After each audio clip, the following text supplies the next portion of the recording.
iPhones are the go-to phones for people who want high-end smartphones with well-rounded feature packages and don't want to waste time comparing devices across platforms and manufacturers. The iPhone has for many years been the default smartphone in the West, and so when you move from the standard to the Pro, is it really worth it? I mean, iPhones never tend to do one thing really well, they just tend to do pretty much everything decently. The 13 Pro is a device that, if you take it in the context of its predecessors, is a pricier base model with a rather useless extra camera and a different colour selection. That changes this year though, and thanks to Vodafone UK for sending this smartphone out for review.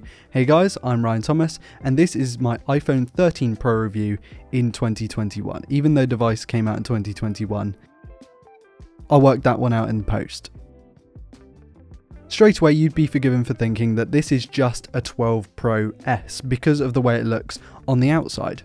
The 13 Pro though comes with a more powerful processor, a new 1TB storage option, a slightly larger battery, a significantly improved camera stack, and a brand new 120Hz OLED display. It's not just a simple case of upgrade the internals and that's about it, because the actual user experience changes when you go from the 12 Pro to the 13 Pro. These differences internally make a big difference to the user experience. Of course, this comes in at the same price as the 12 Pro at £949 here in the UK for the base 128GB model, and to be honest, that's not bad. I mean, obviously smartphones being £1,000 isn't great overall, but when you take it in the context of the landscape with the Galaxy S21, the S21 Plus, and stuff like that, it's actually not awful, and given the big upgrade in user experience this year for the same price as the phone last year, it's actually quite a bargain. Can't believe I'm saying that. £950 bargain for a smartphone? Yeesh, gonna get a lot of Android fanboys in the comments. The 13 Pro's design is very similar to the previous model with a few exceptions. It has got the same squared off edges, lightning charging port, and the same IP68 water and dust resistance, but there are some marked changes. The frame is thicker, meaning that your old cases won't fit. The notch has been cut down significantly, so the screen space either side is larger. The camera bump has let itself go a little bit, making it a huge domino on the back, and the screen's refresh rate is bumped up from 60 to 120Hz, which does make a difference. I still stand by the fact that you don't need a high refresh rate smartphone screen, but there we go. It's how the market is going right now.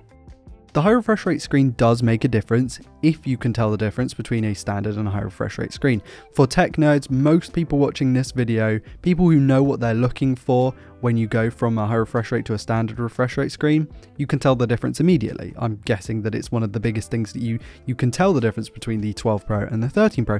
However, for Big Steve from Plymouth, who doesn't give a crap about what kind of smartphone he has as long as it's an iPhone, probably couldn't tell the difference between the standard and the 120Hz. It does take its effect on battery life. It's not quite as good if you put it in the high refresh rate mode. However, compared to the 12 Pro, the 13 Pro overall, even with 120Hz screen, does seem to be getting people better battery life anyway. We'll talk about that a little bit later. The performance is, unsurprisingly, given the A15 Bionic and 6GB of RAM, amazing. I mean, this is one of the highest performing smartphones you can get. The graphics seems to be more potent than Qualcomm, Samsung, and now Google. So yeah, there's a reason that Apple's recent laptop releases are smashing the competition, even being on an ARM-based platform, and that's because it's been doing it in the iPhone for so long, and the iPhone has been king in performance for so long. I'm not going to try and persuade you to switch to iOS from Android. If you like one over the other, you're likely going to stick to that one or the other.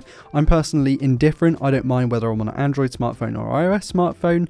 I have a lot of sort of investment in either ecosystem, I guess, when it comes to apps that I've bought on the Play Store or the App Store. I found the battery life to be pretty good. Got me through a full day at pretty high brightness and obviously left in the adaptive 120Hz mode.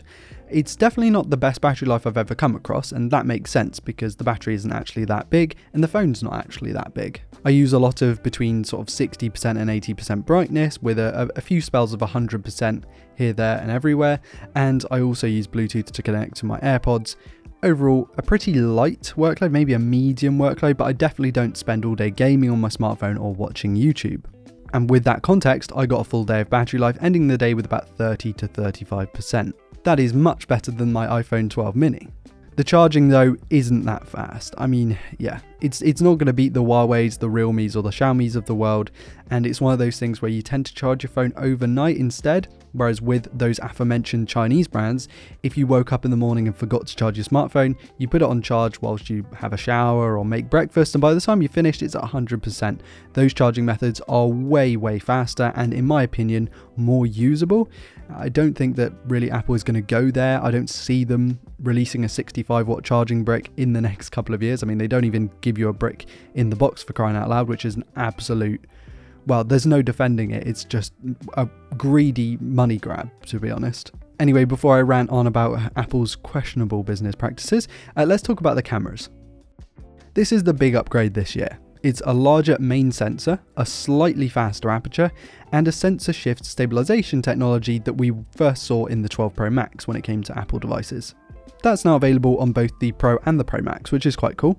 The ultra-wide has enjoyed a faster lens, making it better in low light, and the telephoto lens is now a 3x instead of a 2x, making it around 75mm equivalent, which is actually quite a nice portrait focal length, which means you don't really need to use something like portrait mode to get natural bokeh.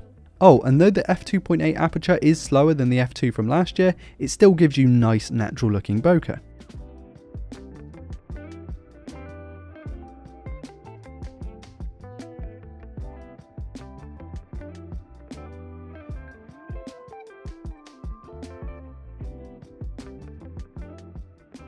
Even as an iPhone 12 mini user, if I was given a free upgrade to a 13 mini or a 13 Pro or 13 Pro Max, whatever, I'm picking the 13 Pro, to be honest. Even though I'm an iPhone 12 mini user, I'm still picking the 13 Pro because it offers a lot more, and of course I wouldn't be paying for it, which would be nice.